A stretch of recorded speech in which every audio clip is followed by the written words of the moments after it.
융합의 시대라고 합니다. 이옥종 간의 신앙교육과는 계획이 있었고 또 적극적으로 자주 만나서 논의해 나가고 토론해 나가는 게 매우 중요하지 않나 이렇게 생각합니다.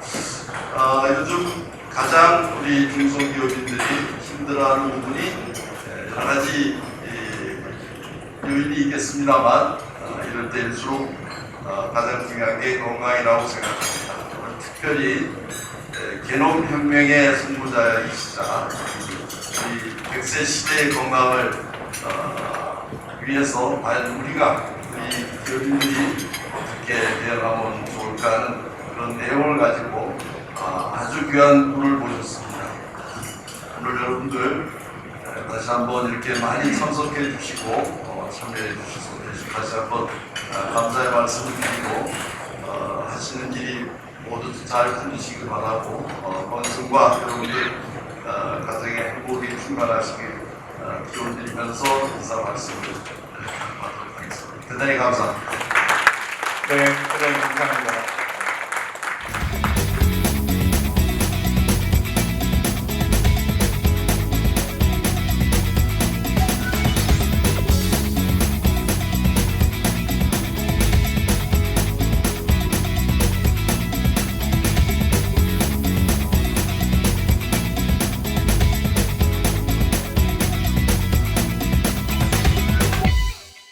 그러니까 제가 그동안 해왔던 일들은 사실은 이런 그 인간의 유전체를 분석하고 거기에서 어떤 그 학문적인 발견을 한다든지 연구를 하는 부분이 많이 있었는데 요즘 그 이런 유전체가 정말 우리 생활에 가까이 오는 그런 새로운 시대가 열리고 있습니다. 그러면서 요즘 아마 뭐 100세 시대 이런 얘기들 많이 들어보셨을 겁니다. 그래서 제가 제목을 신인류 시대의 건강과 장수라는 제목으로 여러분에게 조금이라도 아마 오늘 이 강의가 끝나고 좀 많은 도움이 되셨으면 하는 마음에서 준비를 하게 되었습니다. 제가 먼저 아마 누구나 다 한 번쯤은 생각을 해보셨던 그런 질문을 먼저 다 드려보도록 하겠습니다. 그러니까 요즘 많은 사람들이 과연 내가 몇 살까지 살 수 있을까라는 데 굉장히 관심을 많이 갖고 있습니다. 근데 사실은 그것보다 더 중요한 거는 내가 몇 살까지 살 수 있느냐도 중요하지만은 내가 과연 몇 살까지 살고 싶은지에 대한 그런 질문을 해봐야 되는 시대가 됐습니다. 아마 호모 헌드레드라는 말을 아마 들어보신 분들이 많이 계실 겁니다. 아마 호모 사피엔스란 말은 뭐 당연히 고등학교 때부터 많이 들어보셨을 거고요. 보통 그 현생 인류를 칭해서 뭐 호모 사피엔스라는 학명을 쓰고 있습니다. 근데 제가 제목에도 신인류라는 말을 썼습니다. 그러니까 뭔가 새로운 인간이 태어나는 시대가 됐다는 뜻입니다. 그래서 2009년도에 유엔이 세계 인구 고령화 보고서를 작성을 하면서 호모 헌드레드라는 말을 공식적으로 쓰기 시작을 했습니다. 그러니까 호모 사피엔스에서 앞에 그 인간을 칭하는 호모와 100세, 그러니까 100을 칭하는 헌드레드를 합쳐서 인간의 평균 기대 수명이 100세에 다가오고 있는 시대가 되고 있다. 그래서 호모 헌드레드라는 말을 쓰고 있습니다. 그래서 요즘 최근 들어서 많이 들어보셨겠지만은 이 호모 헌드레드 또는 이 100세 시대가 굉장히 많은 사람들의 관심을 갖는 그런 시대가 됐습니다. 자, 그러면은 요즘 아마 기대 수명이라는 말을 많이 들어보셨을 겁니다. 기대 수명을 보게 되면은 지금 특히 한국 같은 경우 기대 수명이 매년 굉장히 빠른 속도로 올라가고 있습니다. 그래서 요즘 우스갯말로 내가 1년을 더 살면은 내 평균 수명이 3달이 더 올라간다라는 말을 할 정도로 매년 한 3-4개월씩 기대 수명이 빨라지는 이제 그런 시대가 됐습니다. 그래서 2017년 기준으로 벌써 그 한국의 여자 같은 경우는 86세 정도가 기대 수명이 되고 있고요. 물론 남자는 약간 좀 차이가 납니다. 그래서 한 80세 정도까지 올라가고 있습니다.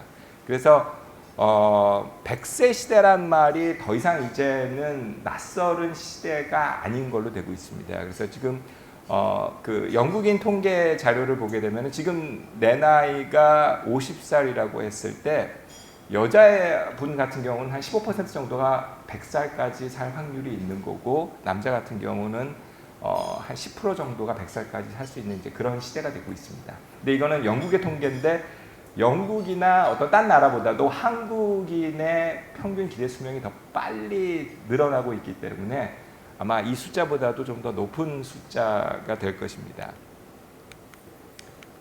그런데 그 한국이 아주 좀 특별한 그런 주목을 받은 경우가 있습니다.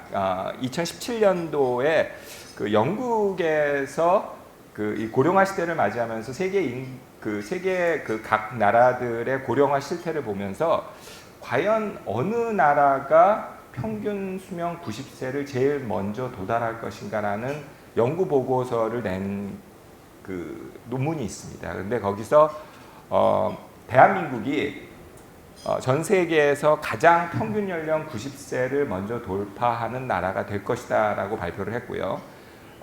지금 현재는 사실 일본이나 프랑스 같은 나라가 기대 수명이 한국보다는 약간 높습니다. 근데 일본이나 프랑스 같은 경우만 하더라도 기대 수명이 점점 그 상승폭이 꺾여가고 있습니다. 근데 한국은 지금도 계속 올라가고 있기 때문에 불과 2, 3년 이내에 한국인들의 기대 수명이 세계 1위가 될 거고 2030년경에는 기대 수명이 다른 어떤 나라보다도 가장 높은 나라가 대한민국이 될 것이라고 예측을 하는 그런 논문을 발표를 했습니다.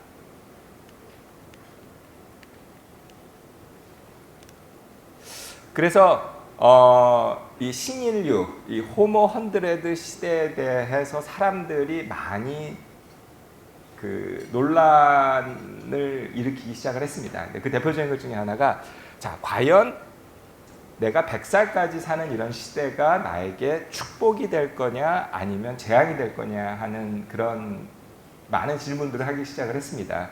그래서 그 한국인 그 1000명한테 그 100세 장수 시대에 대한 어떤 인식과 영향을 요구를 했는데 생각보다 많은 분들이 한 불행 쪽으로 보고 있습니다. 그래서 오히려 행복이라고 느끼는 사람보다는 이 100세 시대를 맞이하는 게 불행 쪽에 더 가깝다고 느끼는 그런 통계 자료가 나오고 있습니다. 근데 사실 이 많은 분들이 불행이라고 느끼는 가장 큰 이유 중에 하나가 사실은 건강에 대한 염려고 그 다음에 어떤 경제력에 대한 염려 때문에 오래 사는 것이 결국 축복이라기보다는 불행일 수 있다고 생각을 하는 겁니다.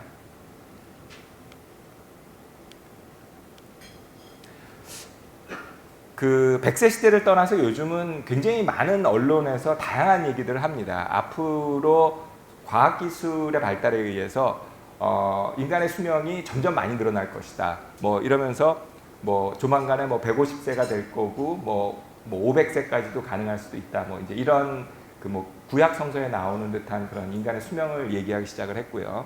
뭐 그에 비해서 뭐 어떤 뭐 새로운 장기식 뭐 안 그러면은 뭐 생체공학, 뭐 심지어는 유전자 편집 기술 해서 이런 것들에 의해서 굉장히 다양한 수명을 연장할 수 있는 방법들이 나오고 있습니다. 그리고 이 생물학적으로도 어떤 노화나 어떤 질병에 대한 그 많은 그 과정과 그 메커니즘들이 밝혀지기 시작을 하면서 과학자들이 인간의 수명을 우리가 원하는 대로 연장하는 것이 아마 가능한 시기가 될 거라고 보고 있습니다. 그래서 2017년도 타임지에서 보면은 인간 수명이 아마 지금 신생아들은 거의 150살까지 살 수 있을 거다 해가지고 인간의 기대 수명이 2015년도에 태어난 아이는 2157년까지 사는 그런 시대가 될 거라고 예측을 하기까지 있습니다. 그런데 기대 수명이 늘어나는 것에 비해서 굉장히 좀 암울한 얘기가 있습니다. 아마 건강 수명이란 얘기를 들어보신 분들이 있을 겁니다. 그러니까 기대 수명은 평균적으로 앞으로 생존할 것으로 기대되는 평균 생존 수명을 말하는 것이지만은 건강 수명은 유병 기간을 제외한 기대 수명을 말한 겁니다. 그러니까 내가 살아가면서 건강을 유지하면서 살아갈 수 있는 그런 기간을 얘기합니다. 그래서 한국 같은 경우도 건강 수명을 국가적인 차원에서 그 관리를 안 하다가 2012년부터 그거를 그 2년마다 통계를 내기 시작을 했습니다. 그런데 굉장히 놀라운 게 그러니까 특히 이제 한국인의 기대 수명은 매년 높아가는 데 반해서 나의 건강 수명이 오히려 줄어들고 있다는 그런 통계 자료가 나오기 시작을 한 겁니다. 이제 그 얘기는 결국 현대 의학의 발달은 기대 수명을 연장하는 데는 크게 성공을 하였지만은 오히려 건강 수명을 연장하는 데는 실패를 했다는 그런 통계가 나오고 있는 것입니다. 그 얘기는 결국은 뭐냐면은 내가 건강하게 살아가는 시간은 오히려 줄어들면서 나의 수명이 늘어간다는 얘기는 내가 병치레를 하고 많은 그 고통과 어떤 그 가족들에게 부담을 주는 그 시간이 점점 늘어가고 있다는 얘기입니다. 그래서 사실은 축복받은 이런 장수를 하기 위해서는 기대 수명이 들어가는 것이 아니라 결국은 건강 수명 연장을 통해서만이 내가 축복받은 장수의 시간을 가질 수 있는 것입니다. 그래서 그 요즘 보면은 이제 그 어떻게 하면은 기대 수명을 늘릴 수 있고 평균 수명을 늘릴 수 있을까라고 하는데 사실 기대 수명이란 거는 뭐 가장 큰 차이를 주는 건 남자와 여자 차이입니다. 아까 말했지만은 86세, 7세에서 남자 같은 경우는 지금 아직도 79세니까 내가 남자하고 여자하고 그거 자체가 벌써 한 7, 8년 정도의 기대 수명의 차이를 줍니다. 이제 그거에 비해서 사실은 아주 명백하게 뭐 흡연이라든지 어떤 비만 그리고 특히 이제 혼자 살게 되면 평균 기대 수명이 그 5살이 줄어든다고 합니다. 그래서 굉장히 기대 수명을 단축하는 요인들이 있고 그에 반해서 이제 건강 수명을 단축하는 가장 큰 요인이 뭘까에 여러분이 고민을 좀 하셔야 됩니다. 근데 그 건강 수명을 단축하는 가장 큰 요인이 나쁜 식습관이라고 합니다. 그러니까 내가 요즘 먹는 음식과 나의 그 생활이 결국은 나의 건강 수명을 단축하는 데 큰 영향을 미치고 있는 겁니다. 뭐 물론 음주나 흡연은 당연히 생각을 하셨을 거고요. 그래서 이 건강을 가만히 보게 되면은 건강을 유지한다는 데는 여러 가지 요인들이 복합적으로 작용을 합니다. 그래서 보통 이제 선천적인 요인이라고 얘기를 많이 하는데 유전적인 요인들이 있고요. 뭐 어떤 사람들은 어떤 집안에 어떤 질병이 있어. 우리 집안은 다 뭐 당뇨병이 있어. 뭐 우리 집안은 어떤 뭐 대장암이 있어. 이런 식으로 그 선천적인 집안의 유전적 질병들을 갖는 그런 원인들이 있습니다. 그보다도 사실은 또 더 많은 이유 중에 하나가 비유전적인 요인 또는 뭐 생활 습관이나 나의 환경에서 오는 그런 요인들이 있습니다. 그래서 이런 요인들이 복합적으로 작용을 했을 때 그것이 결국은 질병으로 발전할 수 있는 것입니다. 그래서 보통 그 질병과 건강은 아까 세 가지 말씀드렸던 유전적, 생활 습관, 환경적인 요인들이 서로 균형을 이루면서 이 위험 요소와 그거를 지킬 수 있는 보호 요소가 있습니다. 그래서 그 하나라도 위험 요소가 더 많아질 경우에 그게 질병 쪽으로 갈 수 있는 거고 그거를 보호할 수 있는 요소가 많을 때는 또 건강을 지킬 수 있는 것입니다. 그래서 그러니까 질병과 건강은 그러니까 선천적인 요인, 제가 말씀드린 유전적인 요인과 후천적인 요인, 그러니까 이 뭐 그 어떤 생활 습관이라든지 환경적 요인의 상호작용에 의해서 조절이 되는데 중요한 것은 선천적인 요인들은 예측이 가능한 겁니다. 그런 시대가 된 겁니다. 예측을 내가 선천적으로 어떤 위험성을 갖고 있다는 걸 예측을 할 수 있고 그리고 그것을 알므로써 사실 후천적인 요인을 개선을 할 수 있는 그런 시대가 된 것입니다. 사실은 선천적인 요인을 알고 있다 하더라도 내가 그것에 대해서 어떤 대처를 할 수 없다면 사실 아는 것 자체가 고통 이외에는 도움이 안 될 수가 있습니다. 그런데 과연 내가 그거를 이용해서 개선을 통한 그 개선을 할 수 있는 부분은 제가 말씀드렸던 비유전적인 요인들인 겁니다. 그걸 통해서 내 건강과 질병을 내 스스로 관리하고 또 통치할 수 있는 그런 시대가 열리고 있는 것입니다. 그래서 아까 말씀드렸듯이 결국 그 건강과 질병은 이런 예측 가능한 유전적인 요인과 개선이 가능한 비유전적인 요인에 합쳐져서 건강과 질병을 결정할 수가 있습니다. 근데 아시겠지만 사실 유전적인 요인을 바꾸는 것은 현재 과학으로서는 거의 불가능합니다. 그래서 내가 어떤 질병의 유전적인 요인이 설사 크다 하더라도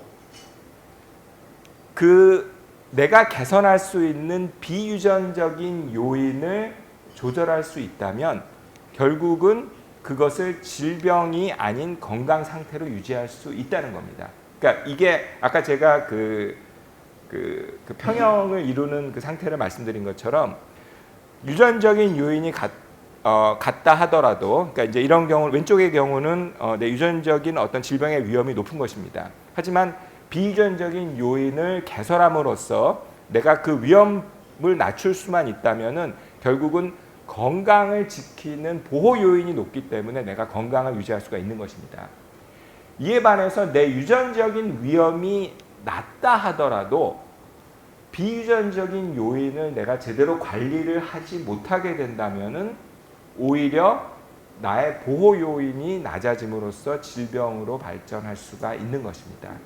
우리가 유전자에 관심을 갖는 가장 큰 이유는 내가 비록 변경할 수 없는 유전적 요인을 예측하더라도 내가 나의 능력과 나의 의지로 개선할 수 있는 비유전적인 요인을 조금 더 긍정적인 쪽으로 활용을 함으로써 나의 건강을 유지하자는 그런 의미에서 예측과 개선을 통한 질병의 예방이 이런 유전자 기반 건강의 가장 큰 핵심이 될 수 있습니다. 그래서 아마 이런 얘기를 많이 들어보셨을 겁니다. 결국은 질병은 예방이 어떤 치료보다는 훨씬 더 중요한 것이고요. 아마 미래의 의사는 어떤 질병을 치료하는 것보다는 질병의 원인을 파악하고 예방할 수 있게 도와주는 게 미래의 의사의 역할이 될 것이다. 그리고 병을 예방하는 것이 치료하는 것보다는 10배 이상의 효력이 있고 더 중요한 것이 된다는 것은 아마 여러분들이 많이 들어보셨던 이야기일 겁니다. 그런데 과연 이 고령화 시대가 되면서 나이가 많으신 분들이 굉장히 건강을 유지를 잘 하시는 분이 반면에 또 나이 들어서 굉장히 많은 그 고통과 질병에 시달리시는 분들이 있습니다. 그래서 결국은 여기에서 나의 축복과 재앙이 결정될 수 있는 건데 반면에 또 이제 이런 분들이 계십니다. 100세 생일 잔치에 케이크를 받으시면서 담배를 피우시는 분들. 그러니까 이런 분들은 남들이 보기에는 아니 담배야말로 내 건강을 해치는 가장 큰 요인 중에 하나인데 100세까지 사시면서 건강을 유지하시면서 담배를 피우시는 그런 분들도 있는 것입니다. 근데 왜 저런 게 나타나고 그럼 또 나는 과연 어떤 그런 형을 갖고 있는 사람일까? 사람들이 고민을 많이 하게 될 것입니다. 그래서 사람들이 관심을 갖는 것 중에 하나가 내가 왜 다를까? 내가 무엇이 다른 걸까? 나와 남을 다르게 결정짓는 요인이 무엇일까에 대한 관심들을 많이 갖고 있습니다.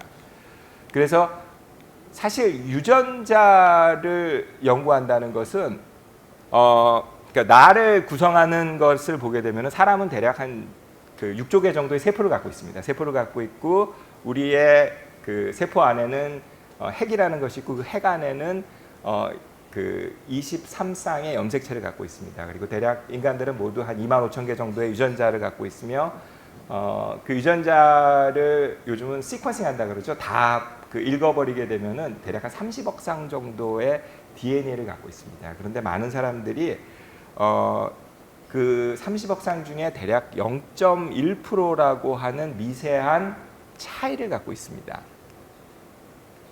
그래서 나와 남의 DNA를 비교해 보게 되면은, 그러니까 저와 여기 계신 모든 분의 DNA를 비교해 보게 되면은 대략 한 300만 개에서 400만 개 정도의 차이가 납니다. 그러니까 숫자적으로는 0.1% 정도의 차이가 나게 되고요.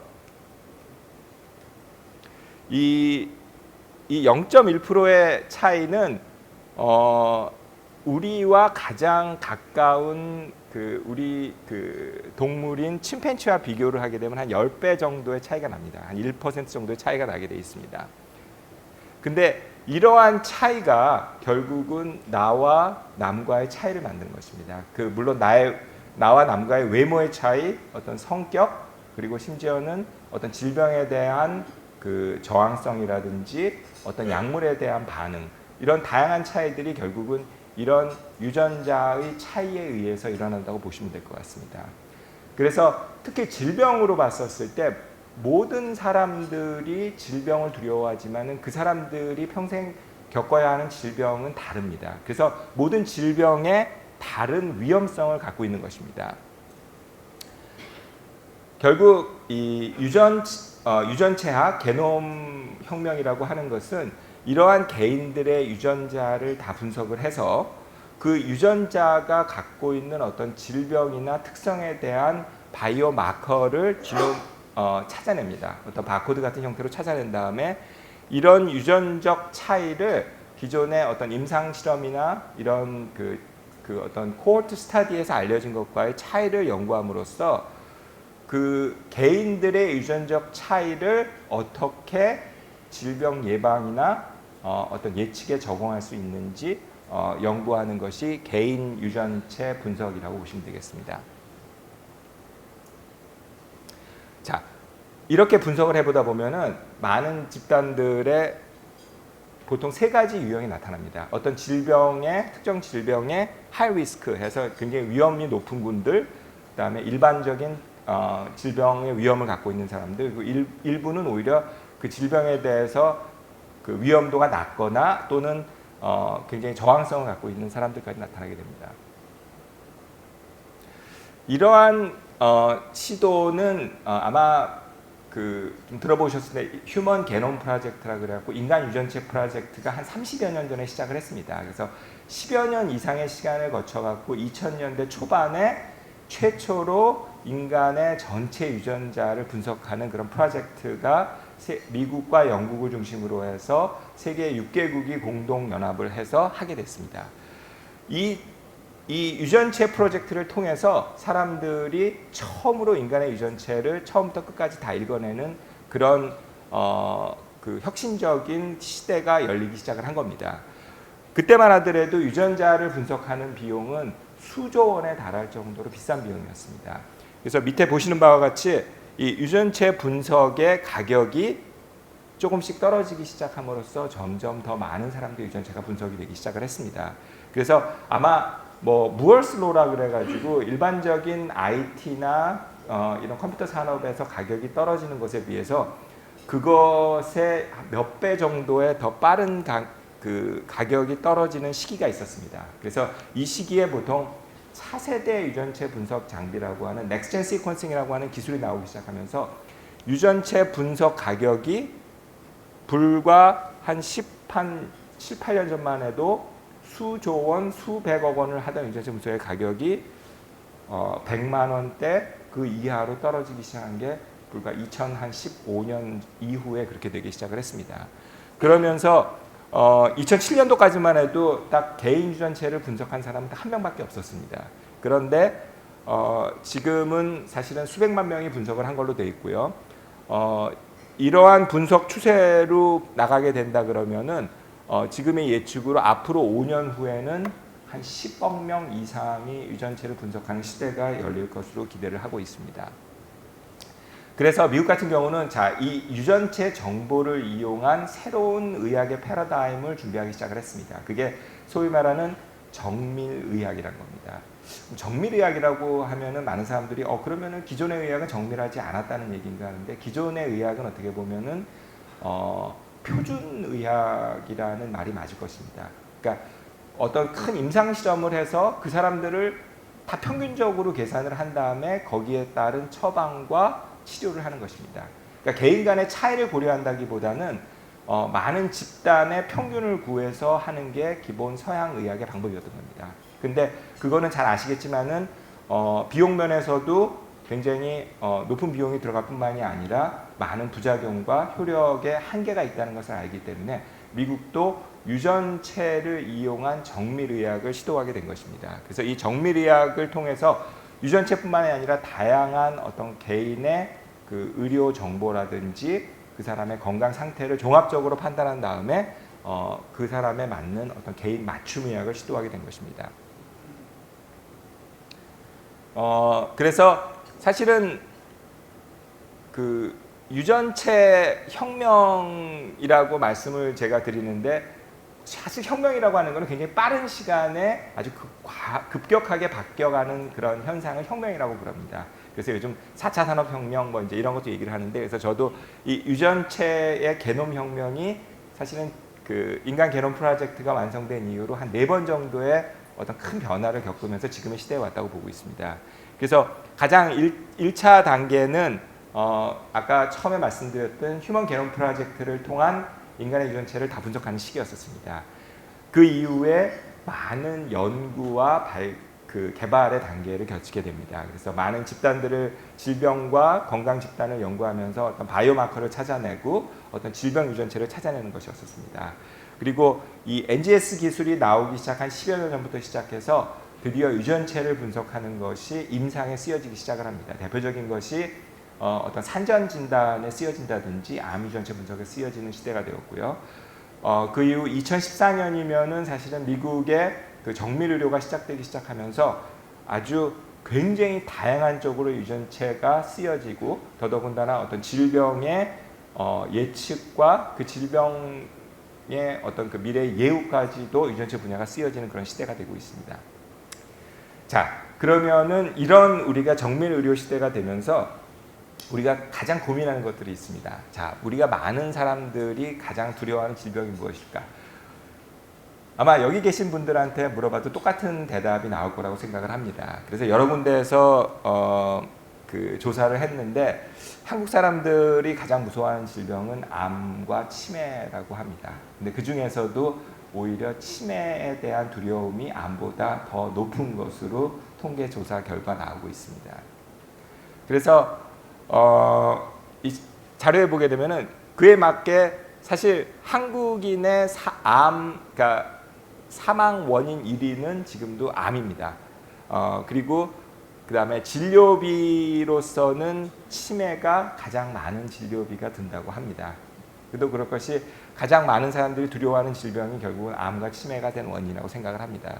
아마 이런 통계 자료들은 여러 번 보셨을 겁니다. 지금 암 환자가 점점 늘어가고 있고 그 치매 환자나 이런 그 암 환자의 관리 비용이 점점 증가를 하고 있습니다. 그래서 정부에서도 매년 이런 그 자료와 통계를 제시하면서 사실은 많은 나라들이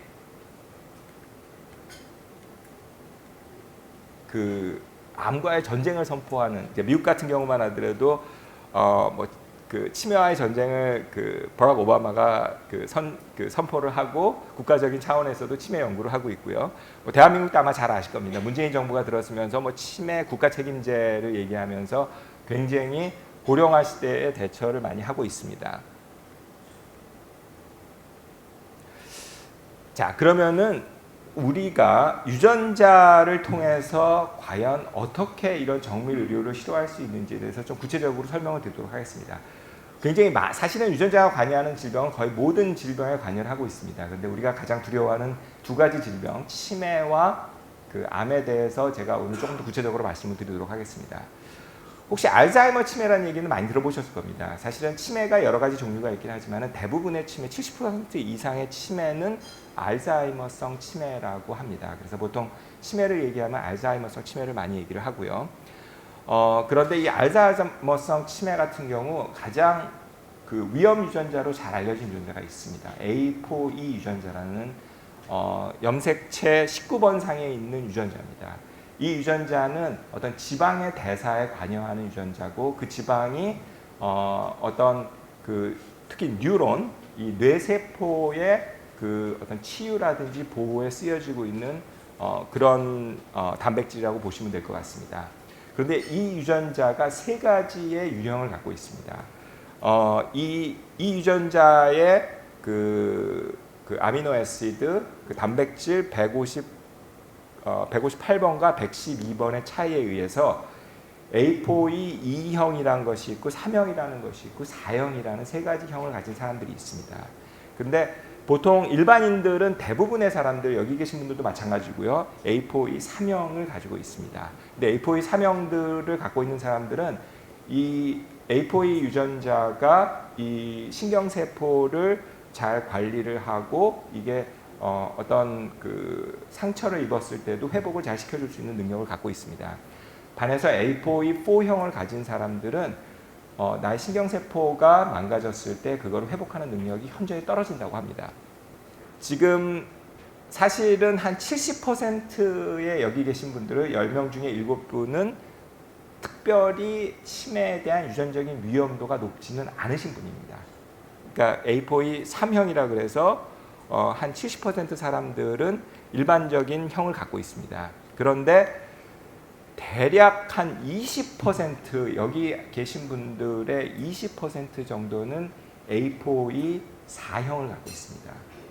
이 A4E 4형의 유전자를 갖고 있는 사람들은 일반형의 유전자를 갖고 있는 사람에 비해서 한 4배에서 5배 정도의 치매의 위험이 높아집니다.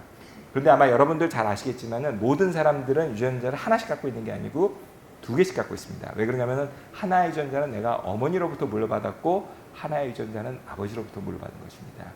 그러다 보니까 확률적으로 내가 A4E 4형의 유전자를 가지고 계신 분들은 1% 정도가 갖고 있습니다. 그러니까 여기 아마 100여 분 정도가 계신 것 같은데 확률적으로 한 분이나 두 분은 A4E 4형의 유전자를 갖고 있습니다. 근데 지금 여기서 그 치매의 위험도를 제가 A4E 4형의 유전자를 갖고 있는 사람들은 일반인들에 비해서 내가 치매를 발병할 확률이 한 15배 정도 높은 것으로 보시면 됩니다. 내가 하나만 갖고 있다 그래도 한 4배에서 5배 정도 높은 나의 치매 위험을 갖고 있는 것입니다. 그래서 그 일반형인 경우는 A4E4의 유전자형을 갖고 있지 않는 사람들이 치매가 발병하는 나이가 평균적으로 85세 정도가 된다고 합니다. 그에 비해서 A4E형을 하나라도 갖고 있는 사람들은 그보다 10살이나 어린 75세, 그리고 A4E4 유전자의 2가지를 갖고 있는 사람들은 60대 중반 정도의 치매가 본격적으로 발생을 한다고 합니다. 그러니까 이 A4E 유전자를 갖고 있다는 것만으로 해서 내 치매의 위험도가 높아질 뿐만이 아니라 내가 어느 나이에 치매가 올지까지도 예측할 수가 있는 것입니다. 그래서 아마 이런 그래프를 보신 적이 있을 건데요. 보통 사람들이 한 40대 후반부터는 인지력이 조금씩 떨어진다고 합니다. 아마 많은 분들이 그걸 조금씩은 느끼셨을 겁니다. 근데 어느 정도 인지력이 떨어지는 것은 사실은 질병이라고 보기보다는 하나의 노화의 과정에서 오는 정상적인 과정으로 봐야 되고요. 그에 비해서 요즘 보통 그 치매의 전 단계인 경도 인지 장애라는 말을 아마 또 많이 들어보시기 하셨을 것입니다. 이 경도 인지 장애만 해도 비정상 단계라고는 보지만은 보통 치매라고 하지는 않습니다. 그래서 이 그래프를 잘 보시면 아시겠지만은 위험 여기 한 70%의 분들은 사실은 이 인지도 저하가 나이가 먹으면서 떨어진다 하더라도 결국은 수명을 90세까지 본다 했을 때 치매까지 발전하지 않을 확률이 꽤 높은 것입니다. 그런데 내게 A4E4 유전자를 하나라도 갖고 있다 그러면은 사실은 내가 치매 단계로 들어오는 나이가 A4E4형을 2개 갖고 있는 분들은 65세, 75세 정도가 되는 것입니다. 그러니까 결국은 치매는 그런 얘기를 합니다. 돌이킬 수 없는 병이라는 얘기를 합니다. 그리고 아마 많은 분들이 치매를 치료하는 약을 개발은 성공하지 못했다라는 얘기를 많이 들어보셨을 겁니다. 그래서 치매는 이 치매의 단계에 들어가게 되면은 실제적으로 그거를 치료해서 다시 인지력을 올리는 거는 거의 불가능한 거로 알려져 있습니다. 유일한 해결책이란 것은 내가 이 단계로 들어가는 거를 지연시키거나 막을 수 있는 것이 가장 중요한 방법이라고 생각하시면 됩니다. 그러니까 치매를 치료하겠다는 시도는 그 서양에서도 그렇고 어느 나라에서도 아직까지 공식적으로 성공했다는 얘기가 없습니다. 그러니까 대부분의 지금 여러분들이 아마 알고 계시는 치매 약이라는 것도 치매의 발전을 좀 지연시키거나 그 증상을 도와주는 정도라고 보시면 될 것 같습니다. 그래서 결과적으로는 이 유전적 위험도를 알아서 내가 어떤 치매에 대처를 한다는 것은 치매를 치유하거나 없앤다기보다는 내가 APOE4의 유전자를 2개 갖고 있는 위험형이라 하더라도 내가 개선할 수 있는 생활 습관이나 어떤 예방책을 통해서 그거를 밀어내는 것입니다. 그래서 내가 65세에 나올 치매를 75세나 85세로 밀어낸다든지 이 떨어지는 이 그래프를 조금 더 완만한 속도로 떨어지게 해서 내가 조금 더 많은 나이까지 높은 인지력을 유지할 수 있도록 도와주는 것이라고 보시면 될 것 같습니다. 사실 많은 사람들이 치매에 대해서 걱정하기 시작한 게 최근입니다. 왜 그러냐면은 어떤 유전자형을 갖고 있든지 간에 사실 65세 이전에 치매로 발전하는 경우는 거의 드뭅니다. 그렇기 때문에 예전에 사실 저희 부모님 세대만 하더라도 65세, 70세면 수명을 다 하시는 경우가 많았습니다. 그래서 그분들은 유전자형으로 위험한 요소를 갖고 있다 하더라도 결국은 치매가 발병하기 전에 돌아가시는 것이 예전 시대였었습니다. 근데 지금은 아시겠지만은 우리의 수명이 65, 75세에서 90세까지 들어가고 있는 시기가 된 겁니다. 그렇기 때문에 결국은 나이를 먹으면서 치매가 발생할 수밖에 없는 그런 상황이 된 것입니다. 근데 이 APOE 유전자는 사실은 치매뿐만 아니라 굉장히 다양한 질병을 일으키는 것으로 알려져 있습니다. 그 대표적인 게 물론 알츠하이머 치매에 가장 큰 영향을 주고 있고요. 심혈관계 질환의 위험을 또 굉장히 높이는 것으로 알려져 있습니다. 그리고 이상지혈증이라든지 심장마비, 뭐 당뇨, 심지어는 비만까지도 관여를 하는 걸로 알려 있습니다. 이에 반해서 좀 특이한 것은 치매 위험자를 가진 사람들은 암의 위험은 일반인들보다 오히려 낮다는 통계가 있습니다. 그래서 꼭 모든 게 나쁜 것은 아니지만은 치매와 암을 동시에 앓는 경우는 그렇게 많지 않다고 합니다. 자, 그러면은 내가 유전자 분석을 통해서 나의 APOE 위험형이 1개가 있느냐 2개냐 있느냐를 알아보는 것 자체는 사실 큰 의미가 없습니다. 어떻게 보면은 그건 더 절망적일 수도 있습니다. 제 주변에도 사실은 그 유전자 검사를 받고 나서 내가 그 APOE형이 2개나 있어. 여기서 오히려 굉장히 그거에 대해서 더 놀라시면서 걱정을 많이 하시는 분들도 있지만은 사실은 유전자 분석이 가장 큰 의미를 가질 수 있는 거는 그거를 통해서 내가 개선할 수 있는 여지가 무엇인가를 파악하는 것입니다. 그래서 지난 사실은 10여 년 동안에 그런 연구가 굉장히 많이 되어 있습니다. 모든 사람들이 내가 보호형을 갖고 있다 하더라도 결국은 치매 위험을 갖고 있는 겁니다. 단지 위험이 낮다는 것뿐이지. 그래서 모든 사람들이 사실은 치매를 줄이기 위한 모든 노력을 하는 것이 맞습니다. 그래서 인지 능력을 향상하기 위한 노력을 하고 뭐 당연히 정기적인 운동이 인지 능력을 향상시키고 치매를 예방하는 데 도움이 많이 된다고 합니다. 그리고 뭐 와인을 좋아하시는 분들은 적당한 와인을 마시는 것조차도 치매에 도움이 된다고 하고요. 하지만 내가 과연 치매 위험 유전자를 갖고 있을 때 어떻게 해야 할 것이냐 하는 것이 그 무엇보다도 중요한 것입니다. 과연 치매란 것을 내가 나이를 먹어서 걱정을 해야 되는 질병이냐? 내가 그 치매를 예방하기 시작한다면 사실은 내가 치매 위험의 유전자를 갖고 있다 그러면은 나의 자녀도 그것을 갖고 있을 확률이 50%인 것입니다. 그리고 아까 제가 잠깐 말씀드렸지만 APOE4라는 유전자는 뇌의 뉴런, 이 신경세포를 보호하는 기능을 합니다. 보호뿐만이 아니라 그 신경세포가 어떤 그 충격을 받거나 그 데미지를 입었을 때 그거를 회복시키는 역할 또한 하고 있는 것이 APOE4의 유전자입니다. 그 유전자에 문제가 있을 때 가장 주의할 것은 젊은 나이부터 뇌의 어떤 외부적인 충격이나 뇌 세포가 손상되는 것을 최소화해야 되는 것입니다. 그래서 만약에 누군가가 APOE4 유전자형을 갖고 있는 사람이라 그러면은 어렸을 때부터 가능하면은 뇌를 다치지 않은 뇌에 충격을 주는 그런 행동을 자제할 수밖에 없습니다. 만약에 내 자녀가 APOE4 유전자를 갖고 있는데 아빠 나는 축구나 럭비 같은 거를 하고 싶습니다. 그러면은 가능하면은 그런 운동은 삼가하는 것이 좋습니다. 그리고 요즘 아마 작은 어린아이들도 보시게 되면은 어려서부터 막 여기저기 계속 머리통을 쿵쿵 찍지면서 다니면서 굉장히 머리에 충격을 많이 받습니다. 근데 그런 거를 최소화해야지만이 나의 뇌세포를 늙은 나이까지 보호를 할 수 있는 것입니다. 그래서 어려서부터 머리 충격을 최소화하는 것이 가장 중요한 것 중에 하나고요. 그 다음에 결국은 뇌의 인지력이라는 것은 하나의 저장소와 같습니다.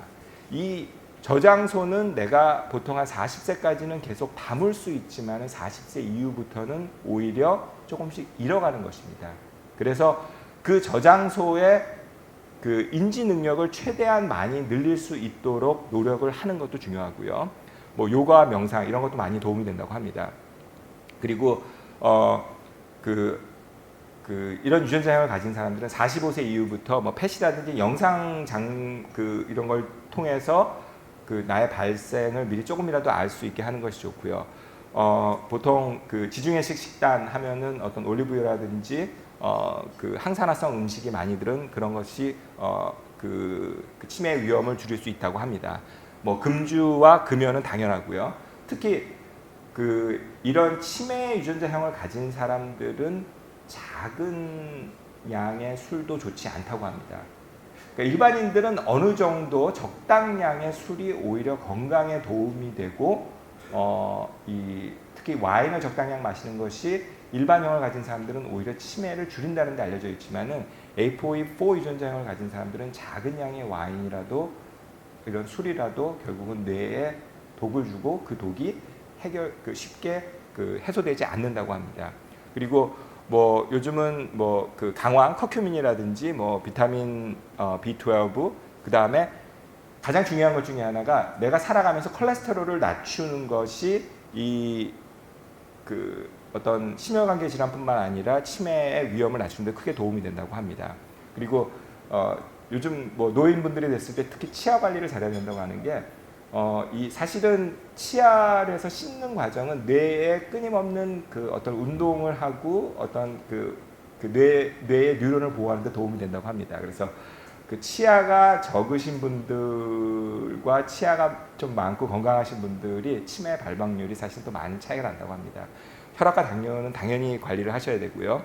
그리고 정기적인 인지 검사와 함께 요즘은 그 병이 발생하기 전에 선제적으로 약을 먹는 게 있습니다. 그래서 스테틴이라고 그래갖고 사실은 그 콜레스테롤을 낮추는 약과 그 다음에 혈액의 항응고제, 요즘 한국 사람들도 요즘은 그 베이비 아스피린 해갖고 아스피린 같은 거를 먹는데 그런 거를 꾸준히 복용을 하게 되면은 뭐 어떤 심혈관계 질환뿐만이 아니라 치매에도 크게 도움이 된다는 것이 점점 밝혀지고 있습니다. 그래서 내가 과연 그 APOE 이런 치매 위험 유전자를 갖고 있다 하더라도 이런 나에 맞는 맞춤 예방법을 통해서 내가 비록 APOE4의 유전자형을 갖고 있다 하더라도 APOE3형을 가진 사람과 같은 그런 시간에 치매를 걸리지 않을 수도 있는 것입니다.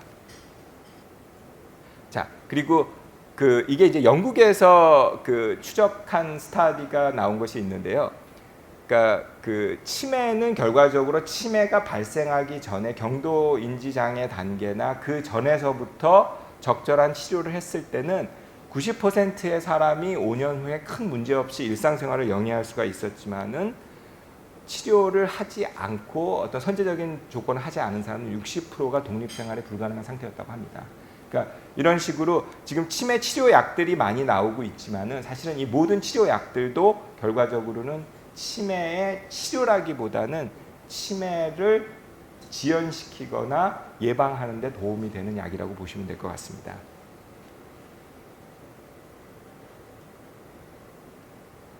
자, 그 다음은 두 번째로 걱정을 하시는 암입니다. 아마 그리고 사망률 1위인 암이고요. 한국이 아마 그 요즘 뭐 특히 이제 뭐 위암에 대한 그 위험성이 되게 높다는 얘기도 많이 들으셨을 거고, 뭐 갑상선암은 사실 크게 요즘 걱정은 안 합니다. 워낙 또 그 흔한, 특히 여성분들에서 흔한 암이기는 하지만은 그 예후가 좋기 때문에 걱정은 많이 안 합니다. 그래서 좀 한국 같은 경우는 사실 여성분들이 가장 걱정되는 암은 유방암과 대장암 쪽이 되겠고요.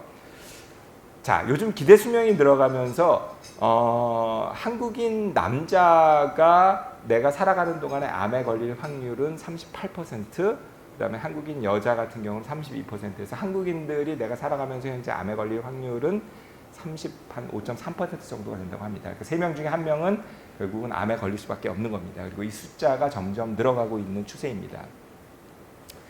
그런데 암도 아마 그런 얘기를 많이 들어보셨을 겁니다. 암은 유전적인 요인이 있고 비유전적인 요인이 있다는 얘기를 합니다. 그리고 그 유전적인 요인에 대한 논란들이 조금 많이 있습니다. 유전적인 요인이 있다는 건 알지만 그게 얼마나 큰가에 대한 조금 논란이 있는 것입니다. 그래서 얼마 전에 사실은 논문, 그 네이처 논문에 나온 거 보면은 그 암은 환경적인 요인이 30%고 유전적 요인이 5%, 무작위적인 오류가 66%다라는 그런 발표가 났습니다. 근데 그 무작위라는 게 뭘까? 이거는 그러면은 뭐 내가 어떻게 관리할 수 없는 이유에 의한 게 암이 더 큰 게 아닌가라고 얘기를 하는데, 또 반면에 또 이제 어떤 스타디를 보게 되면은 뭐 물론 유전적인 요인은 15% 정도, 뭐 흡연이나 식습관, 이게 항상 식습관이 제일 문제가 됩니다. 이게 한 60% 정도로 차지하고 여러 가지 이유에 의해서 암을 유발한다고 하고 있습니다. 암을 보게 되면은 사실 암과 노화는 뛸래야 뛸 수가 없는 그런 관계라고 보시면 됩니다.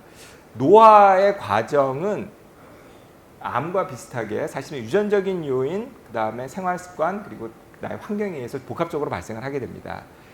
그리고 많은 그 노화도 그렇고 암도 그렇고 다 많은 사람들이 유전자 변이가 축적됨으로써 생긴다고 하게 됩니다. 그리고 이 유전자 그 노화와 관련된 특히 뭐 암도 마찬가지고요. 결국은 대부분 DNA를 손상을 시킵니다. 그래서 결국은 DNA의 손상은 우리가 살아가면서 계속 그 피할 수 없는 상황이라고 보시면 됩니다. 여기 밑에 그림에서 보시는 바와 같이 사실은 뭐 외부에서 오는 어떤 환경적인 그런 영향들뿐만이 아니라 그 뭐 다양한 그 영향에 의해서 결국은 DNA가 그 피해를 입게 됩니다. 이 DNA가 망가지게 됨으로써 이 DNA가 망가진 그 세포가 죽지 않고 계속 분열을 일으키게 되면 그게 결국은 암이 되는 거고, 이 DNA가 망가진 세포들이 점점 죽어감으로써 그게 결국은 노화 현상이 일어나는 것입니다. 그러니까 암과 노화 현상은 거의 같은 원인에 의해서 일어난다고 보시면 될 것 같습니다. 그래서 요즘 이 노화에 대해서 뭐 그 텔로미어를 분석해가지고 그 사람들의 노화 정도를 측정하고 그리고 그거에 따른 어떤 그 노화를 좀 뭐 예방한다는 것, 완전히 예방하는 건 불가능하겠지만은 그 노화의 속도를 줄인다든지 일부 심지어는 텔로미어를 활성화시키는 그런 여러 가지 뭐 건강보조식품이나 이런 것까지 나오고 있습니다. 그리고 여기 나온 것처럼 뭐 억시데이티브 스트레스, 그다음에 여러 가지 그 환경적인 요인에 의해서 결국은 암과 노화가 진행되는 것으로 볼 수 있습니다.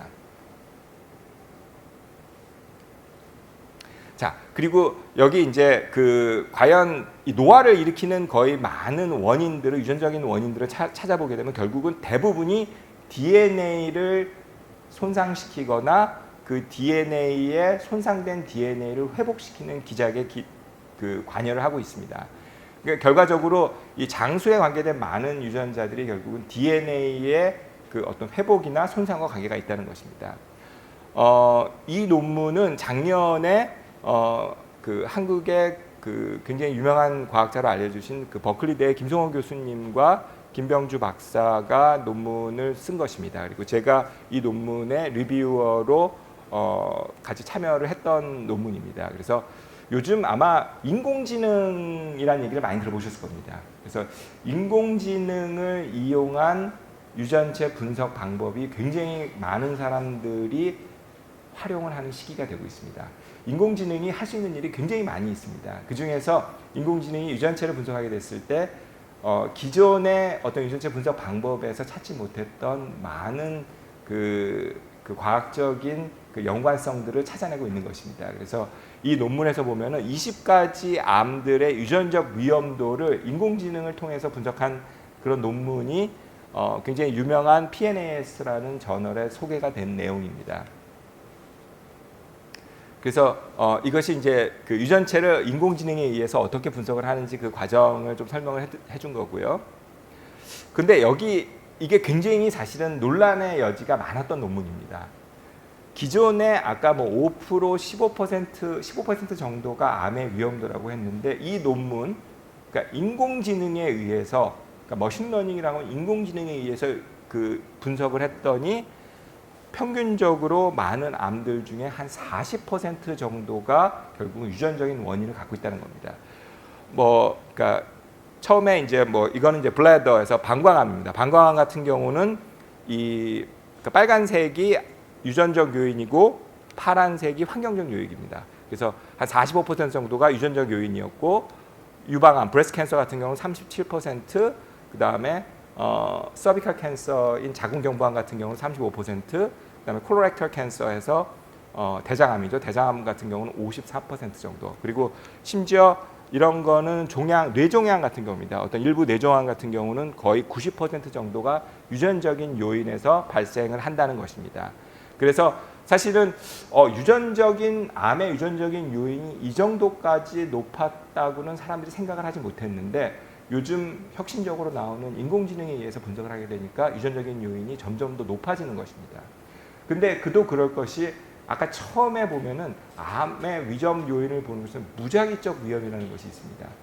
그게 과연 랜덤하게 생기는 것이냐, 정말 무작위적으로 생기는 것이냐. 근데 사실은 그것이 아니라 그게 유전적으로 내 유전자가 DNA가 어떤 망가졌을 때 그거를 회복하는 능력이 낮기 때문에 결국 그게 암으로 발전하는 것으로 볼 수 있습니다. 자, 아마 여기 계신 분들도 안젤리나 졸리 얘기를 들어보셨을 겁니다. 아마 보통 요즘은 유전체나 유전자 얘기가 나오면은 이 사람 얘기는 꼭 빠지지 않고 나옵니다. 할리우드의 유명한 스타여서 2013년도에 뉴욕 타임스에 자기가 글을 기고합니다. 나의 의료적 결정이라는 제목으로 해서 자기의 어머님이 유방암과 난소암으로 돌아가셨고 자기 이모가 같은 암으로 돌아가셨다고 쓰면서 자기가 겪었던 그 고통을 겪지 않기 위해서 자기가 유전자 검사를 해봤고 자기에게 BRCA1이라는 유전자의 변이가 있다는 것이 밝혀지면서 자기의 암의 위험도가 일반 여성들에 비해서 10배 이상 높다는 것을 알고 선제적인 수술을 하게 됩니다. 선제적인 수술이라는 것은 암이 걸리기 전에 유방을 절제하고 자궁을 절제하는 수술을 한 것입니다. 그래서 사실은 2013년도 전만 해도 어떤 그 유전자 분석에 의한 예측을 해서 그거를 선제적인 수술까지 한다는 것은 굉장히 이례적인 경우였었습니다. 그래서 그게 심지어는 안젤리나 신드롬, 안젤리나 이펙트라고 할 정도로 많은 사람들의 관심을 끌었던 것이 안젤리나 졸리의 스토리가 되고 있습니다. 안젤리나 졸리를 보게 되면은 염색체 17번에 있는 BRCA1이라는 진의 한 개의 글자에 문제가 있었던 것입니다. 아까 제가 말씀드린 모든 사람들이 300만 개에서 400만 개 정도의 차이를 갖고 있다고 그랬는데 그 300만 개, 400만 개 중에 한 개의 글자가 이 BRCA 유전자에 있는 그 하나의 글자의 잘못됨으로써 이 사람의 암의 위험도는 일반인들의 10배 이상이 높았던 것입니다. 이 그림에서 보는 바와 같이 일반인들이 보통 70세까지의 그러니까 서양인의 기준으로 했을 때 그 일반 유전자형을 가진 사람들이 8% 정도의 암의 위험을 갖고 있다고 하는데 안젤리나 졸리 같은 경우는 87% 정도의 위험을 갖게 됩니다. 그리고 난소암 같은 경우는 한 보통 63% 정도의 위험을 갖게 된 것입니다. 그래서 이 결과를 보고 암이 걸리기 전에 자기는 선제적인 조치를 취한 경우입니다. 자, 그러면은 이분은 어떻게 보면 굉장히 극단적인 시술을 한 것은 맞습니다. 사실은 미리 수술까지 해야 되느냐 이거에 대한 논란도 많이 있었습니다. 그런데 아까 말씀드렸듯이 모든 사람들이 8% 정도의 위험률을 갖고 있습니다. 근데 내가 과연 브라카라는 유전자의 위험이 있어서 87% 정도의 위험을 갖고 있을 때 어떤 행동을 취할 수 있을 것이냐. 자, 87%를 하더라도 결국 13%의 사람에게는 같은 유전자형이 있어도 유방암이 발생할 수 있을 확률이 있다는 것입니다. 내가 87%에 속할 것이냐 13%에 속할 것이냐를 나의 의지에 의해서 결정을 할 수도 있다는 것입니다. 물론 일반인들도 요즘은 정기적인 유방 검진이나 이런 걸 통해서 유방암의 예방을 하는 것이 굉장히 중요합니다. 하지만 내가 유방암 유전자를 갖고 있다고 했었을 때 어떤 선제적인 조치를 취할 수 있을까? 그러니까 모든 치매도 그렇고 암도 그렇고 결과적으로는 어린 나이부터 선제적인 조치를 취하는 것이 가장 중요합니다. 이 브라카 유전자라는 거는 특히 이런 방사선이나 어떤 유전자가 피해를 받았을 때 그거를 회복하는 것을 도와주는 기능을 하는 것이 브라카 유전자입니다. 그러니까 사실은 브라카 유전자에 어떤 유전 변이가 있다고 하면은 가장 조심해야 될 것이 어떤 방사선과 같은 그런 세포의 유전자를 데미지를 주는 것을 피해야 하는 것입니다. 그래서 미국 같은 경우는 어린 아이에게도 만약에 브라카 유전자가 있다 그러면은 엑스레이 촬영도 피한다고 합니다. 사실은 메모그램이라 그래가지고 아마 보통 한 40세, 50세 이후에 유방암 검사를 해보신 경험이 있으신 분들이 많이 있으실 겁니다. 그것도 결국은 어떤 방사능에 의한 검사를 하는 것입니다. 그러니까 브라카 유전자의 변이가 있는 사람들이 사실은 엑스레이를 찍거나 마모그램을 하는 것은 오히려 불난데 기름을 붓는 것과 같이 유방암의 위험을 더 높일 수 있다는 것입니다. 그래서 어린 나이에서부터 방사선 노출을 최소화해야 될 거고요. 그리고 조기 유방 검사를 교육하고 그 다음에 정기적인 검진 그리고 아까 말씀드렸듯이 어떤 유방 조영술, 그러니까 엑스레이 검사 같은 그런 검사보다는 MRI나 초음파를 이용해서 검사를 하는 쪽으로 유도를 해야 한다고 합니다. 그리고 이런 유전자형을 가진 사람들은 가능하면은 모유 수유를 하는 것이 더 훨씬 암의 위험을 줄이는 데도 도움이 줄 수 있고 그리고 첫 아이를 낳는 것도 초산이 생리를 한 이후 16년 이내에 한 사람이 암의 위험을 낮출 수 있다고 합니다. 그리고 어떤 암 표지 검사라든지 비만 그리고 어떤 음주는 또 당연히 자제를 해야 될 거고요. 그다음에 특히 요즘 엽산이라든지 비타민 D의 권장량을 넓힘으로써 이런 유방암의 위험을 더 많이 줄일 수 있다고 합니다. 물론 안젤리나 졸리 같은 예방적 수술도 할 수 있지만은 예방적 약물을 복용할 수가 있습니다. 타목시펜이라 그래갖고 암을 사실은 치료제로 쓰는 거지만은 그렇게 부작용이 높지 않은 약이 있는데 이거를 미리 복용하게 됐을 경우도 암의 위험력을 확실히 낮출 수 있다고 합니다.